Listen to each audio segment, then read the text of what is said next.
आप सभी का स्वागत है YouTube के इस ऑनलाइन प्लेटफॉर्म पे।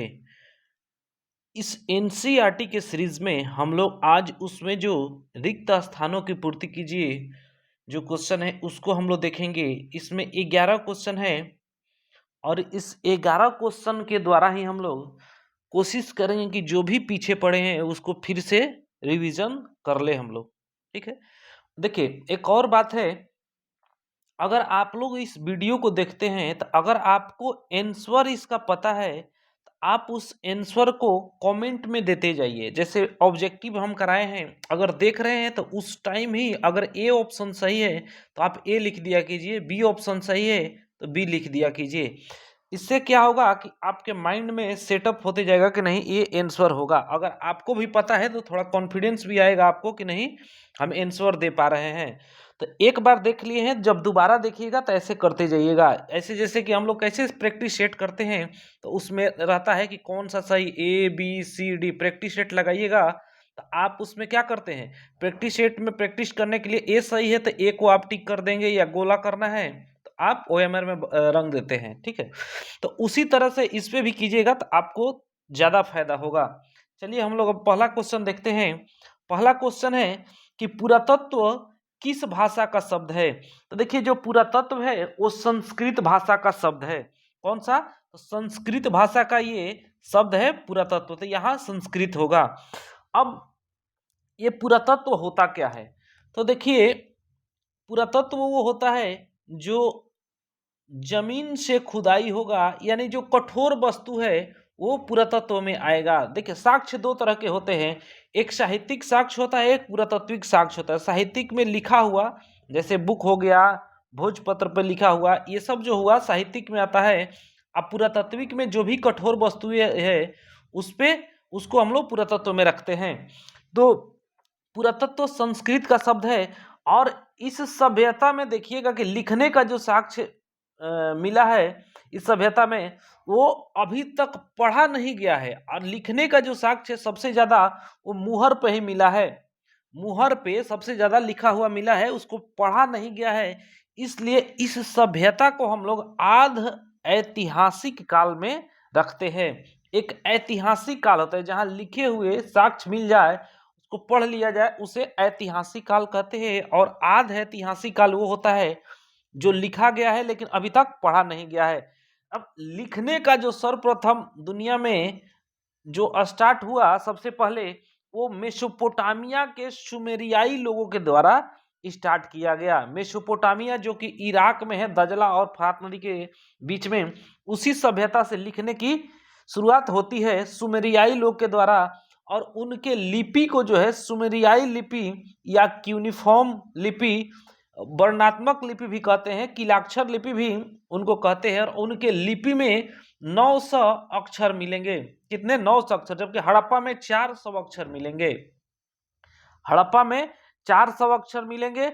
और इसके लिपि को जैसे वहां की यूनिफॉर्म लिपि कह रहे हैं या वर्णात्मक या किलाक्षर, तो ऐसे ही हड़प्पा में इसको पिक्टोग्राफिक लिपि कहते हैं, या बुस्ट्रोफेदन लिपि कहते हैं, या गोमुत्रिका लिपि भी कहते हैं, चित्रात्मक लिपि भी कहते हैं।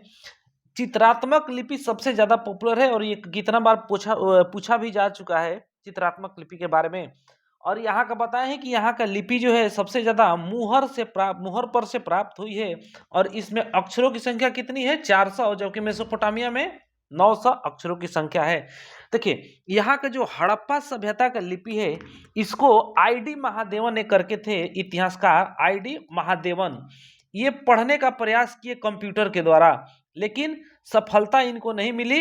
अभी भी जो हड़प्पा के लिपि है वो अपठनीय है, कोई अभी पढ़ नहीं सका है कि उस पे क्या लिखा है क्या नहीं लिखा है। नेक्स्ट हम लोग दूसरा नंबर क्वेश्चन देखते हैं कि सिंधु घाटी सभ्यता एक सभ्यता थी, मतलब किस प्रकार की सभ्यता थी? ग्रामीण थी, नगरीय थी, शहरी थी? यही तो शहरी या नगरीय यही होगा। सिंधु घाटी सभ्यता एक नगरीय सभ्यता थी। क्या थी? नगरीय सभ्यता थी, या शहरी शहरी भी दे सकता है। नगरीय सभ्यता थी। देखिए जो यहाँ के जो बस्ती है ना, ये एकदम सुव्यवस्थित रूप से, देखिएगा जो ग्रिड प्रणाली होता है, चेस बोर्ड देखे ना, चेस बोर्ड, उस तरीका से मान लीजिए कि आज भी देखिएगा ये बीच में रोड हो गया, इधर एक प्लॉट कर दिया गया, इधर प्लॉट कर दिया गया, ऐसे ऐसे प्लॉट करके लोग बसे हैं। ठीक है, अब बीचों बीच रोड है। अब देखिए इस रोड के तरफ, यानी कि रोड है, ये मेन हो गया, इन लोग के भी बीच में यहाँ गली हो गया, छूटा है जगह थोड़ा सा गली की तरह। तो इस रोड के तरफ इन लोग का दरवाजा है, और इस गली में इन लोग का खिड़की है।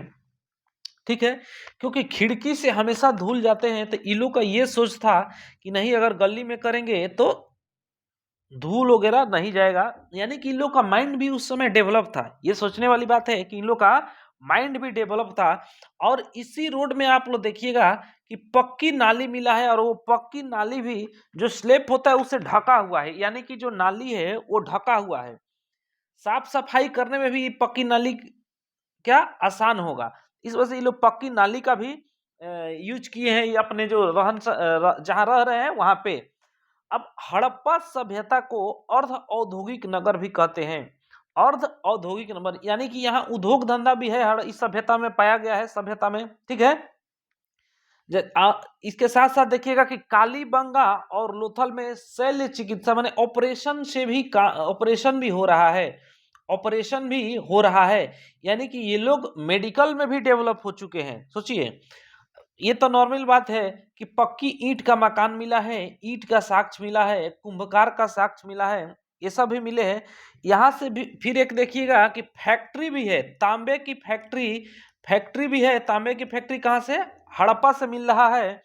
उसके साथ साथ आप ये भी देखिएगा कि ये लोग विदेश, दूसरे देशों के साथ भी व्यापार कर रहे हैं, जैसे मेसोपोटामिया और हड़प्पा के बीच में कुछ बिचौलिया नगर भी है। ठीक है, तो हम लोग आगे देखेंगे क्वेश्चन में। और उसके साथ साथ आप ये भी देखेंगे कि हड़प्पा के हर घर में, यानी कि प्रत्येक घर में शौचालय का भी व्यवस्था है। यानी कि आज प्रत्येक घर में देखिएगा कि शौचालय है या नहीं, लेकिन उस समय में हड़प्पा में हर घर में शौचालय का व्यवस्था हुआ था। आज की तरह जो सिटी में एकदम A to Z जो फैसिलिटी है, वो हड़प्पा सभ्यता में मिल रहा है। हाँ, ये बात अलग है कि आज का जो दुनिया है, मोबाइल इंटरनेट वगैरह है, उस समय वो चीज नहीं था। ठीक है, नेक्स्ट हम लोग क्वेश्चन देखते हैं 3 नंबर कि सिंधु सभ्यता के निवासियों ने एक लिपि का आविष्कार किया था। हम बताए आपको कि चित्रात्मक लिपि, लेकिन उसको हम लोग क्या कहेंगे, जो लिपि है उसको भाव चित्रात्मक लिपि हम लोग कहते हैं। भाव चित्रात्मक लिपि। ठीक है, भाव चित्रात्मक लिपि का ये लोग विकास किया था। हम बताए हैं कि लिखने की शुरुआत कहाँ हो रही है? मेसोपोटामिया के सुमेरियाई लोगों के द्वारा हो रहा है। उसके लिए लिपि को क्या कहते थे? किलाक्षर या क्यूनिफॉर्म या सुमेरियाई लिपि के नाम से हम लोग जानते थे। वर्णात्मक लिपि भी हम लोग कहते हैं। ठीक है, वही उसमें अक्षरों की संख्या 900 हम बताए आप लोग को 900 है। जबकि सिंधु घाटी सभ्यता में जो है माने सिंधु घाटी सभ्यता के लिपि को हम लोग पिक्टोग्राफिक, बुस्ट्रोफेदन या गोमुत्रिका या चित्रात्मक लिपि के नाम से हम लोग जानते हैं। इसमें अक्षरों की संख्या 400 है। अक्षरों की संख्या कितना है? 400 है। ये अभी पढ़ा नहीं जा सका है। इसको पढ़ने का प्रयास आईडी महादेवन ने कंप्यूटर के द्वारा किया, लेकिन वो असफल है। यानी कि यह लिपि अपठनीय है। ठीक है, और इसको हम लोग इसी वजह से आध ऐतिहासिक काल में शामिल करते हैं। आध ऐतिहासिक काल में इसको हम लोग शामिल करते हैं। चलिए नेक्स्ट क्वेश्चन हम लोग 4 नंबर देखते हैं अब। तो 4 नंबर क्वेश्चन है कि हड़प्पा सभ्यता की प्रमुख विशेषता यहाँ की क्या थी, मतलब कौन सी प्रणाली थी? तो हड़प्पा सभ्यता के जो प्रमुख विशेषता थी यहाँ की, हम लोग देखें कि नगर नियोजन की जो प्रणाली है, यानी कि रोड है, रोड के तरफ में प्लॉटिंग है और गेट रोड पे खुल रहा है, गली में खिड़की खुल रहा है, यही इसको नगर नियोजन कहेंगे। क्या चीज? नगर नियोजन की जो यहाँ व्यवस्था है वो यहाँ की एक विशेषता है। ठीक है, नगर नियोजन प्रणाली यहाँ की जो प्रमुख विशेषता है। देखिए अब यहाँ है कि यहाँ ग्रिड पद्धति से घर बने हैं लोग, यानी कि चेस बोर्ड की तरह घर बना के अपना है। यहाँ पक्की सड़कें है, और वो सड़कें जो है वो अगर काट भी रही है तो इस तरह से समकोण पे काट रही है। जो सड़कें हैं वो समकोण पे काट रही हैं। पक्की सड़कें मिल रही है, पक्की नाली मिल रही है जो ढकी हुई है, ठीक है। पक्के ईंट भी मिल रहे हैं। सबसे लंबा और चौड़ा ईंट कहाँ से मिला है? मोहनजोदड़ो से मिला है। लकड़ी का एक जगह तो ऐसा भी होगा कालीबंगा जहां लकड़ी का नाली मिला है। क्या लकड़ी का नाली मिल रहा है कालीबंगा में। दरवाजे इसके किधर हम बताएं कि रोड की तरफ खुल रहे, खिड़की गली में खुल रहा है। प्रत्येक घर में शौचालय है, ये भी बताए आपको कि तांबे की फैक्ट्री भी हड़प्पा से मिल रही है। मोहनजोदड़ो से सर्वाधिक कुआं मिला है। मिट्टी का बर्तन भी यानी कि मिट्टी का मृद भांड भी यहाँ से मिला है। यहाँ की जो अर्थव्यवस्था है वो कहाँ? कृषि पे आधारित थी, माने कृषि पे आश्रित थी। चलिए अब हम लोग नेक्स्ट देखते हैं क्वेश्चन 5 नंबर कि सैंधववासी मिठास के लिए किस वस्तु माने किस चीज का प्रयोग करते हैं? किस चीज का प्रयोग ये लोग करते हैं सैंधववासी? ठीक है, देखिए आज की तरह वह उस समय चीनी वगैरह नहीं बन रहा था, ठीक है, लेकिन ये लोग मिठास के लिए हम लोग जानते हैं कि आज भी हम लोग भी वो चीज प्रयोग कर रहे हैं। जैसे मध होता है यानी कि शहद जो होता है, शहद का प्रयोग ये लोग मिठास के लिए कर रहे थे। उस समय में शहद का प्रयोग ये लोग मिठास के लिए कर रहे हैं और ये लोग कहीं ना कहीं मिठास के लिए शहद पर निर्भर थे।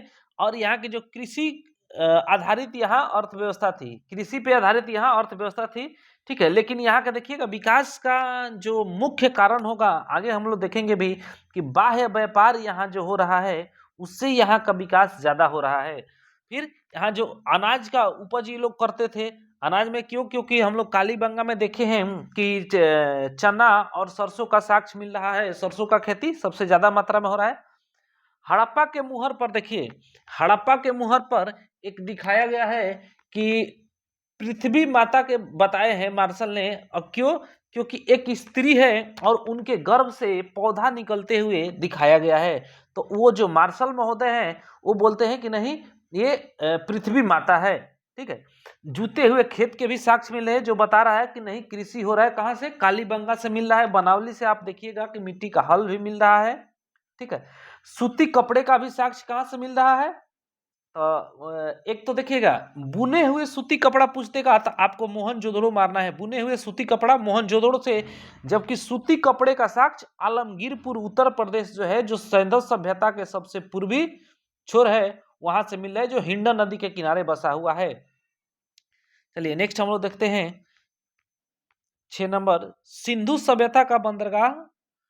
सिंधु सभ्यता का बंदरगाह था। तो सिंधु घाटी सभ्यता में जो बंदरगाह है, एक तो आप लोग पीछे भी देखे हैं कि लोथल है, एक लोथल, और दूसरा वहीं पे सुरकोटदा। सुरकोटदा सुरकोटदा। तो देखिए लोथल जो है, हम लोग भारत के मैप में देखेंगे कि लोथल जो है ये खंबात की खाड़ी में है।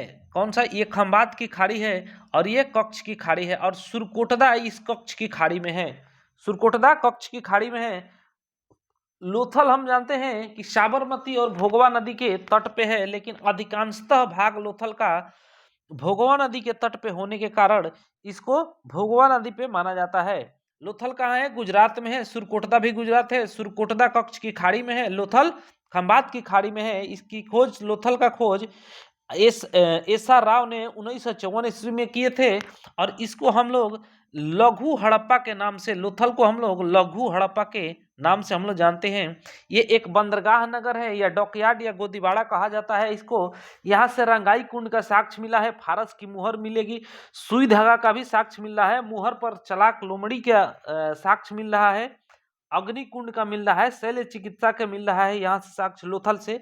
3 युगल समाधि भी यहाँ से मिल रहे हैं। 3 युगल युगल सावधान में मिल रहा है। और यहाँ का जो नगर है वो क्या, दोनों एक ही रक्षा प्राचीर से घिरा हुआ है, ठीक है। अब सुरकोटदा को देख लेते हैं। तो सुरकोटदा कच्छ की खाड़ी में है। सुरकोटदा के खोज जेपी जोशी, जगपत जोशी ने किया था। यहाँ से सबसे प्रमुख और इम्पोर्टेंट है कि यहाँ से घोड़े की हड्डी का साक्ष्य मिला है। गधा की हड्डी हड़प्पा से, ऊंट की हड्डी कालीबंगा से, राजस्थान कालीबंगा से। नेक्स्ट हम लोग 7 नंबर क्वेश्चन देखते हैं कि 7 नंबर क्वेश्चन है कि मोहनजोदड़ो से नर्तकी की एक मूर्ति मिली है, मतलब किस चीज की नर्तकी की एक मूर्ति मिली है? तो कांसे की नर्तकी की मूर्ति मोहनजोदड़ो से मिली है, जो नृत्य मुद्रा में नाचते हुए दिखाया गया है उस नर्तकी की मूर्ति को। नर्तकी का मूर्ति का मतलब वही नृत्य मुद्रा में। देखिए, हड़प्पा से भी एक मूर्ति मिला है, हड़प्पा से भी एक मूर्ति मिला है जो पुरुष का है और नृत्यरत मुद्रा में उसको भी है, पत्थर का है, लेकिन वो मूर्ति इसको जो मार्शल है महोदय है, इसको ही शिव नटराज की मूर्ति कहते हैं। शिव नटराज की मूर्ति जो मिला है उसको कह रहे हैं, हड़प्पा से जो पत्थर की मूर्ति मिल रहा है। मोहनजोदड़ो से पशुपति की मूर्ति मिल रही है। और एक बात, हड़प्पा सभ्यता या सिंधु सभ्यता को कांस्य युगीन सभ्यता बोलते हैं। कांस्य युगीन सभ्यता के नाम से हम इसको जानते हैं। सर्वाधिक मुहर का साक्ष्य हम लोग को कहाँ से मिलता है? तो यही जो मोहनजोदड़ो है, यहीं से सर्वाधिक मुहर का साक्ष्य हम लोग को मिलेगा। मोहनजोदड़ो से ही तिपतिया ओढ़े हुए एक धड़ का साक्ष्य मिला है, पुरुष का धड़ है, उसका साक्ष्य मिला हुआ है। यहाँ पुरुष मूर्तियों की तुलना में स्त्री मूर्तियों की संख्या ज्यादा है, इसलिए इस सभ्यता को हम लोग मातृसत्तात्मक भी कहते हैं। मातृसत्तात्मक, पुरुष मूर्तियों की तुलना में स्त्री मूर्तियों की संख्या ज्यादा है, इस वजह से इस सभ्यता को हम लोग मातृसत्तात्मक सभ्यता भी कहते हैं। हड़प्पा और मोहनजोदड़ो चंदहुदड़ो से भी मिट्टी की बनी हुई ये मृण मूर्ति मिल रही है। ठीक है, ये जो जगह है ना, हड़प्पा, मोहनजोदड़ो, चंदहुदड़ो, ये कहाँ है? ये पाकिस्तान में है। भारत में मृण मूर्ति जो है केवल एक जगह से मिलेगी। मृण मूर्ति कहाँ से? एक जगह से मिलेगी, जिसका नाम होगा बनावली। बनावली से केवल मृण मूर्ति मिलेगी। बनावली हरियाणा में है। यहाँ का जो मूर्ति निर्माण किया था उसको चिकोटी विधि, मूर्ति निर्माण का जो विधि था उसको चिकोटी विधि के नाम से हम लोग जानते हैं। मूर्ति निर्माण की विधि को चिकोटी विधि। और एक चीज देखिएगा कि मूर्ति में पशुओं में जो मिला है वो कुबरदार बैल का मूर्ति सबसे ज्यादा, पक्षियों में गौरैया का मूर्ति सबसे ज्यादा मिला है। पशु में क्या चीज? जो बैल है, कुबरदार बैल होते हैं उनका, और पक्षियों में गौरैया मूर्ति का सबसे ज्यादा मिला है। अब हम लोग 8 नंबर क्वेश्चन देखते हैं। तो 8 नंबर, इस सभ्यता के मुख्य निवासी थे। तो देखिए, ये जो सभ्यता के मुख्य निवासी थे वो लोग द्रविड़ थे, जो भूमध्य सागरीय प्रदेश से आए थे। कौन थे? द्रविड़ थे। द्रविड़, जिनको माना जाता है कि वो लोग भूमध्य सागरीय, यानी कि द्रविड़ भूमध्य सागरीय, द्रविड़ भूमध्य सागरीय। ठीक है, ये लोग इधर से ही आए थे। तो यहाँ के जो इस सभ्यता के मुख्य निवासी कौन थे? द्रविड़ भूमध्य सागरीय थे। चलिए अगला क्वेश्चन हम लोग 9 नंबर देखते हैं कि सिंधु सभ्यता में खाली स्थान की उपासना सर्वाधिक प्रचलित थी। मतलब किस देवता की उपासना, किसकी उपासना सबसे ज्यादा की जाती थी? इसमें सिंधु सभ्यता में किस की उपासना सर्वाधिक प्रचलित थी? यहाँ जो मातृदेवी है ना, मातृदेवी, इनकी उपासना सबसे ज्यादा देखने को मिल रहा है यहाँ। तो यहाँ देखिए, सबसे पहले तो कि ये कौन सा मातृसत्तात्मक इसको माना गया है। क्यों? क्योंकि पुरुष की तुलना में स्त्री की मूर्ति सबसे ज्यादा मिली है, इस वजह से मातृसत्तात्मक इसको माना गया है। हड़प्पा से जो एक मुहर है उसमें बताया भी कि स्त्री है जो उल्टा खड़ी है और उसके गर्भ से पौधा निकलते हुए दिखाया गया है। तो इसी को ना मार्शल महोदय पृथ्वी माता बोलते हैं। पृथ्वी माता, इसी को मार्शल महोदय बोलते हैं। फिर उसी के दूसरे तरफ आप लोग देखिएगा कि वो जो मुहर है उस पर दूसरी तरफ एक पुरुष है जो हाथ में शस्त्र लिए खड़ा है, और जो स्त्री है हाथ उठाए जैसे कि आशीर्वाद दे रही है, आशीर्वाद दिया जाता है ना, खड़ी है। और यह जो ये देख रहे हैं हम लोग, तो इसमें बताया गया है कि नहीं, यह बलि दिया जा रहा है, यानी कि बलि देने का प्रमाण इसको माना जा रहा है। फिर मैके जो मैके है, मैके महोदय, वो पशुपति के मुहर मिली है, जिससे मार्शल ने उसे रुद्र शिव बोला है। जो मैके को पशुपति की मुहर मिली थी, मैके को मुहर मिली, लेकिन उसको मार्शल रुद्र शिव बोलते हैं। ठीक है, पूजा में यहाँ देखिएगा कि जल पूजा हो रहा है, वृक्ष पूजा, नाग पूजा, मतलब जो भी प्रकृति से जुड़े हुए स्वास्तिक का भी चिन्ह यहाँ से प्राप्त हुआ है। मंदिर का साक्ष्य यहाँ से नहीं मिलता है, एक बात ध्यान रखिए कि मंदिर का यहाँ से साक्ष्य नहीं मिला है। चलिए नेक्स्ट क्वेश्चन हम लोग देखते हैं कि सिंधु सभ्यता में तौल की इकाई के अनुपात में है। तो सिंधु सभ्यता में जो माप तौल की इकाई है वो 16 के गुणज के माने 16 के अनुपात में देखने को आपको मिलेगा। लोथल से आप लोग देखिएगा, माप तौल में ही देखेंगे तो हम लोग लोथल से फारस की मुहर का प्रमाण मिलता है। यहाँ के जो प्रमुख व्यवसाय है वो कृषि आधारित है, और यहाँ से 9 प्रकार के, इस सभ्यता से 9 प्रकार के फसलों का साग मिलता है। ठीक है, नेक्स्ट क्वेश्चन हम लोग देखते हैं 11 नंबर कि भारत में पुरातत्व विभाग की स्थापना किस ईस्वी में हुई थी। तो देखिए भारत में जो पुरातत्व विभाग है उसकी स्थापना 1861 ईस्वी में अलेक्जेंडर कनिंघम के द्वारा की गई थी। ठीक है, यह जो विभाग है भारत के, ये भारतीय पुरातत्व विभाग माने भारत पुरातत्व विभाग जिसको ASI बोलते हैं, आर्कियोलॉजिकल सर्वे ऑफ इंडिया, इस विभाग की स्थापना 1861 में हो रही है। कौन कर रहा है?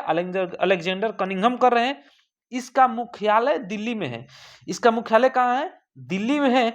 और यह जो मुख्यालय है, मंत्रालय है, यह संस्कृति मंत्रालय के अंतर्गत आता है। संस्कृति मंत्रालय के अंतर्गत आता है। इसी मुख्यालय के प्रमुख जो थे जॉन मार्शल थे, जो 1902 से लगाकर 1928 तक रहे थे। यानी कि इन्हीं के जॉन मार्शल, ठीक है, इन्हीं के देखरेख में हड़प्पा सभ्यता का खोज हुआ है। जिसमें 1921 ईस्वी में हड़प्पा का खोज होगा और 1922 ईस्वी में मोहनजोदड़ो का खोज होगा। तो ये 11 आप लोग का रिक्त स्थान वाले क्वेश्चन थे। अब हम लोग सत्य वाले भी क्वेश्चन देख रहे हैं। एनसीईआरटी का पूरा सॉल्यूशन हम आपको करा देंगे। इसके साथ साथ हम आप लोग को और भी ऑब्जेक्टिव देंगे जो थोड़ा इससे स्पीड होगा। इतना डिस्कशन हम करके नहीं कराएंगे इसलिए कि समय भी लग रहा है। आपको बताए ही हैं हम कि अभी 2 बुक से और ऑब्जेक्टिव देंगे। ठीक है, आपका जो मार्केट में ऑब्जेक्टिव बुक आए हैं उससे भी हम देंगे और भी एक बुक से देंगे जो आपके बुक यानी कि एनसीईआरटी बेसिक वो भी होगा।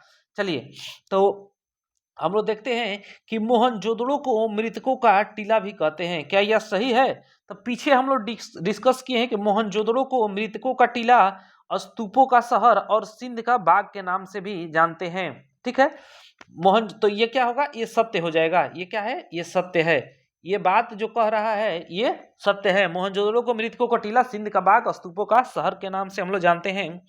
मोहनजोदड़ो से जो साक्ष्य मिला है, साक्ष्य हम लोग देख लेते हैं कुछ। यहाँ से बृहद स्नानागार, पशुपति की मूर्ति मिल रहा है और बुने हुए सूती के कपड़े मिल रहे हैं, कांसे की नर्तकी मिल रही है, सर्वाधिक मुहर भी यहाँ से मिल रहा है जिसपे एक मुहर पे नाव है और दूसरे मुहर पे क्या, वही पशुपति की मूर्ति है। ठीक है, दूसरा नंबर हम लोग क्वेश्चन देखते हैं कि रंगपुर नगर की खोज रंगनाथ राव ने की थी। तो ये भी सत्य है क्योंकि रंगपुर नगर की खोज रंगनाथ राव ने ही किया था। रंगपुर जो है ये गुजरात में है, रंगपुर है। चलिए अगला हम लोग क्वेश्चन 4 नंबर देखते हैं। हड़प्पा के टीले का सर्वप्रथम उल्लेख चार्ल्स मैसन ने 1826 ईस्वी में किया था। तो हड़प्पा का जो ये टीले का सर्वप्रथम चार्ल्स मैसन नहीं करते हैं, चार्ल्स मैसन करते हैं। क्यों? क्योंकि 1826 ईस्वी में हम लोग देखते हैं कि जो 1826 में चार्ल्स मैसन जो है, ये सत्य होगा। चार्ल्स मैसन क्या खोज करते हैं 1826 ईस्वी में, लेकिन ये बताते हैं हड़प्पा टीले के बारे में, लेकिन कोई उनके बातों पर ध्यान नहीं देता है। उसके आगे हम लोग देखेंगे कि 1853 में अलेक्जेंडर कनिंघम भी सर्वेक्षण करते हैं, लेकिन उस पर भी कोई ध्यान नहीं देता है। फिर यही अलेक्जेंडर कनिंघम 1853 के बाद देखिएगा 1872 में भी ये वहाँ सर्वेक्षण करते हैं और वहां से इनको एक मुहर मिलता है, वृषभ अंकित मुहर मिलता है, लेकिन इसको ये सील समझ लेते हैं और वो ध्यान नहीं देते हैं सील समझ के। ठीक है, 1853 में भी देखिएगा, 1856 में ब्रंटन बंधु जो है हड़प्पा कालीन ईंट का प्रयोग रेल के बिछाने में कर देते हैं। तब हम लोग देखेंगे कि 1921 ईस्वी में हड़प्पा का खोज होगा और 1922 ईस्वी में मोहनजोदड़ो का खोज होगा। देखिए 3 नंबर क्वेश्चन हम लोग से छूट गया है, इसमें 3 नंबर हम लोग देख लेते हैं कि रंगपुर में हल से जुते हुए खेत का साक्ष्य मिला है। तो क्या ये सही है? नहीं, क्योंकि रंगपुर में खेत के जुते हुए खेत का साक्ष्य नहीं मिल रहा है। ये जुते हुए खेत का साक्ष्य कालीबंगा राजस्थान से जो है वहां पर मिलता है। कालीबंगा में ये साक्ष्य मिलता है, राजस्थान में है। फिर देखिए जो ये हल का साक्ष्य जो है, हल केवल मिट्टी का हल, जो मिट्टी का हल है वो कहाँ से हम लोगों को मिल रहा है? बनावली से मिट्टी का हल मिल रहा है। बनावली से, जो कि हरियाणा में है, वहां से मिट्टी का हल मिल रहा है। जबकि मिट्टी की बनी हुई माँ त्रिदेवी माँ त्रिदेवी की मूर्ति कहाँ कहाँ से मिल रही है? भारत के बाहर यानी कि पाकिस्तान में हड़प्पा से, मोहनजोदड़ो से और चंदहुदड़ो से। जबकि भारत में केवल बनावली से एक मृण मूर्ति मिली है। जो बनावली है वहां से एक मृण मूर्ति भी मिली है। ठीक है, चलिए अब हम लोग 5 नंबर क्वेश्चन देखते हैं। 4 नंबर तो हम लोग देख ही लिए हैं। 5 नंबर देखते हैं कि हड़प्पा की पहचान ऋग्वेद के 10वें मंडल में उल्लेखित पुरुष सूक्त से की गई है। तो ये असत्य है, क्योंकि सबसे पहले तो जान जाइए कि हड़प्पा की खोज 1921 ईस्वी में दयाराम साहनी के द्वारा किया गया है। जो वैदिक काल है, जो वैदिक काल है, इसको हम लोग 2 भागों में बांट के देखेंगे। 2 भागों में कब कौन कौन सा? तब ये जो पहला है ऋग वैदिक काल, पहला ऋग वैदिक काल है जो 1500 ईस्वी पूर्व से 1000 ईस्वी पूर्व तक है। ठीक है, उत्तर वैदिक काल दूसरा है जो 1000 से 600 ईस्वी पूर्व तक है। ठीक है, और ऋग्वेद के जो 10वां मंडल है, देखिए सूक्त क्या होता है, पुरुष सूक्त, पहले ये देख लीजिए। जो ऋग्वेद है इसके जो 10वें मंडल में है 4 सूक्त के बारे में बताया गया है। 4 सूक्त कौन कौन से? तो एक पुरुष सूक्त, एक नदी सूक्त, एक नासदीय सूक्त, एक सूर्य सूक्त। तो यही पुरुष सूक्त का बात कर रहा है। और इस पुरुष सूक्त में, जो पुरुष सूक्त है, इसमें आपको पहली बार देखिएगा कि 4 वर्णों यानी कि जो चारों वर्ण है उसके बारे में इसमें चर्चा है। और इसी में जो शूद्र है, शूद्र शब्द की पहली बार चर्चा यही पुरुष सूक्त में मिलता है ऋग्वेद के 10वें मंडल में। ठीक है, चलिए आगे हम लोग देखते हैं 6 नंबर क्वेश्चन। तो 6 नंबर है कि चंदहुदड़ो नगर सिंध जो पाकिस्तान में है स्थित है। देखिए चंदहुदड़ो नगर सिंध पाकिस्तान में स्थित है कि नहीं, पहले हम लोग देख लेते हैं। तो पहले तो ये जानिए कि ये सत्य होगा, ये सत्य होगा। अब कैसे होगा? हम लोग जानते हैं कि सिंधु नदी के यहाँ आमरी है, यहाँ मोहनजोदड़ो है। ठीक है, यहाँ कोटदीजी है, यहाँ चंदहुदड़ो है। और यह जो स्थल है सभी पाकिस्तान में है, पाकिस्तान के सिंध प्रांत में है और लरकाना जिले में है। ठीक है, लरकाना जिले में है। तो चंदहुदड़ो के लिए देखिएगा एक बात कि ये ऐसा जगह है जहाँ पे रक्षा प्राचीर से घिरा हुआ नहीं है।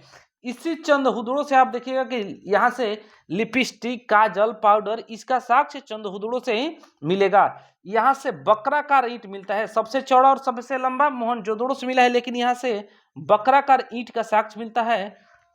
यहाँ मनका निर्माण केंद्र मिलता है।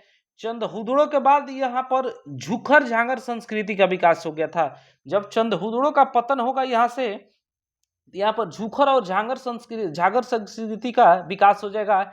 और जो यह नगर है यह एक औद्योगिक नगर था।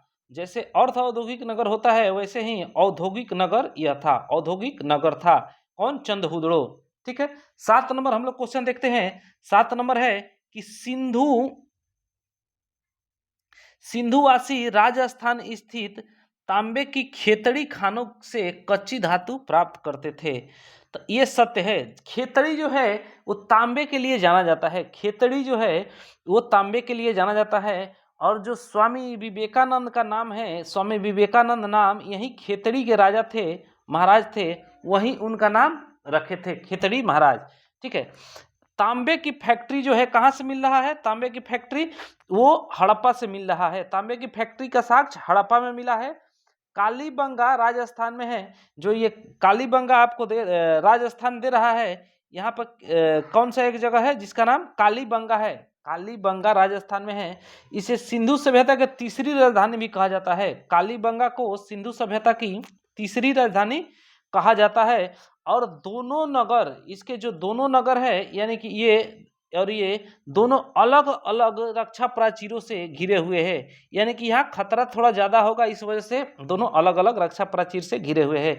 यही कालीबंगा से अलंकृत ईंट मिला है, बेलनाकार मुहर मिला है, लकड़ी की नाली का भी साक्ष्य यहाँ से मिला है, भूकंप का भी साक्ष्य यहाँ से मिल रहा है, अग्निकुंड का भी साक्ष्य यहाँ से भी मिल रहा है, लोथल से भी मिल रहा है, ध्यान रखिएगा। शल्य चिकित्सा का भी साक्ष्य मिल रहा है, यहाँ से भी मिल रहा है और लोथल से भी मिल रहा है। चलिए 8 नंबर हम लोग क्वेश्चन देख लेते हैं कि यूनानियों ने कपास को सिंडन कहा, जो कि सिंधु का ही यूनानी रूपांतर है। तो जो 8 नंबर है ये भी सत्य है, क्योंकि जो यूनानी लोग थे वो कपास को ही सिंडन कहने लगे। कपास को वो लोग सिंडन कहते थे, ठीक है, कपास को सिंडन कहते हैं वो लोग। यूनानी लोग सिंडन को सिंधु बोलने लगे, ठीक है। यूनानी लोग जो है सिंडन को क्या सिंधु बोलने लगे। और इसी जो यानी यूनानी इस सभ्यता को हिंडन सभ्यता के नाम से बुलाते थे। किस सभ्यता से? हिंडन सभ्यता के नाम से वो लोग यूनानी लोग इसको बुलाते थे, ठीक है। और बृहद सैंधव सभ्यता कौन बोलेगा? तो एम.आर. मुगल बताएंगे। बृहद सैंधव सभ्यता एम.आर. मुगल इस नाम से पुकारेंगे। चलिए 9 नंबर हम लोग क्वेश्चन देख लेते हैं। 9 नंबर की पर्दा प्रथा सिंधु सभ्यता में प्रचलित नहीं थी। ये असत्य है। क्यों? क्योंकि यहाँ पर्दा प्रथा भी यहाँ देखने को मिला है। पर्दा प्रथा यहाँ थी। अब देखिए पर्दा प्रथा थी। अब देख लेते हैं थोड़ा फैक्ट इसमें। देखिए यहाँ से ही ना पुरुष की मूर्ति की तुलना में सबसे ज्यादा स्त्री की मूर्ति मिली है, जिस कारण से इसको मातृसत्तात्मक कहा गया है, ठीक है। हड़प्पा से एक मुहर पर हम क्या बताया कि स्त्री है जो उल्टा लटकी हुई है, उल्टा खड़ी है, और उसके गर्भ से पौधा निकलते हुए दिखाया गया है, जिसको मार्शल महोदय ने पृथ्वी माता कहा है। हड़प्पा के इसी मुहर पे दूसरे तरफ क्या है? तो एक पुरुष हाथ में हथियार लिए खड़ा है और स्त्री आशीर्वाद देते हुए हाथ अपना वो फैलाई है। यह देवी को बलि देने का प्रतीक माना जाता है, ठीक है। चलिए 10 नंबर हम लोग क्वेश्चन देख लेते हैं कि हड़प्पा सभ्यता की खोज दयाराम साहनी ने की थी। क्या यह सत्य है? देखिए हड़प्पा सभ्यता की खोज दयाराम साहनी ने हड़प्पा जगह का खोज किया था। हड़प्पा जगह का खोज किसने किया था? तो हड़प्पा सभ्यता की खोज किसने किया था? तो दयाराम साहनी ने हड़प्पा सभ्यता का खोज किया था। हड़प्पा जगह का भी खोज किया था और उन्हीं के नाम पे ये हड़प्पा सभ्यता नाम इसका पड़ा, ठीक है। हड़प्पा कहाँ है? तो पाकिस्तान के पंजाब प्रांत के मोंटेगोमरी जिले में है, रावी नदी के बाएं तट पे है। 11 नंबर हम लोग क्वेश्चन देख लेते हैं कि हड़प्पा सभ्यता में बैल को विशेष सम्मान प्राप्त था। हड़प्पा सभ्यता में बैल को विशेष सम्मान प्राप्त था। सही है, क्योंकि हम लोग देखेंगे कि इस सभ्यता में सर्वाधिक जो मुहर पे चित्र मिल रहा है वो एक श्रृंगी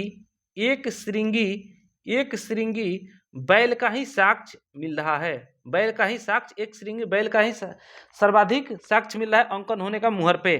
फिर हम लोग देखेंगे कि यहाँ से गधा, घोड़ा, हाथी, ऊंट, बाघ, भैंसा, गेंडा, हिरण, गौरैया, ये सब भी जानवर मिलते हैं। लेकिन देखिएगा, याद रखिएगा, घोड़ा का हड्डी मिला है। एक ध्यान रखिएगा, घोड़ा का हड्डी का साक्ष्य मिलता है। घोड़ा है कि नहीं यहाँ, ये साक्ष्य नहीं मिल रहा है यहाँ से। फिर हम लोग देखेंगे कि मंदिर का साक्ष्य नहीं मिला है। मंदिर का साक्ष्य नहीं मिला है यहाँ से, ठीक है। अब हम लोग ये जो सत्य है इसके अंतिम क्वेश्चन को हम लोग देखेंगे, 12 नंबर क्वेश्चन को, कि हड़प्पा सभ्यता के लोग को घोड़े की जानकारी थी। तो हम बताए हैं कि घोड़े की जानकारी है कि नहीं ये साक्ष्य नहीं मिल रहा है, लेकिन सुरकोटदा से क्या चीज? सुरकोटदा से घोड़े के हड्डी के साक्ष्य मिल रहे हैं, लेकिन घोड़ा है कि नहीं इसका साक्ष्य नहीं है। हो सकता है कि कोई व्यापारी आया हो और उसका घोड़ा यहाँ डेथ कर गया हो, जिस वजह से घोड़े का हड्डी का साक्ष्य मिला हो, लेकिन यहाँ से घोड़े के होने का प्रमाण नहीं मिलता है, ठीक है। तो ये जो सुरकोटदा है जहाँ से मिल रहा है घोड़े का, इसका खोज किसने किया था? तो जेपी जोशी, जगपत जोशी। ये कहाँ है बताया ही कि एक लोथल है, एक सुरकोटदा है। इसमें सुरकोटदा है, इसमें लोथल है, यानी कि कक्ष के खाड़ी में सुरकोटदा है और ये खंबात के खाड़ी में लोथल है।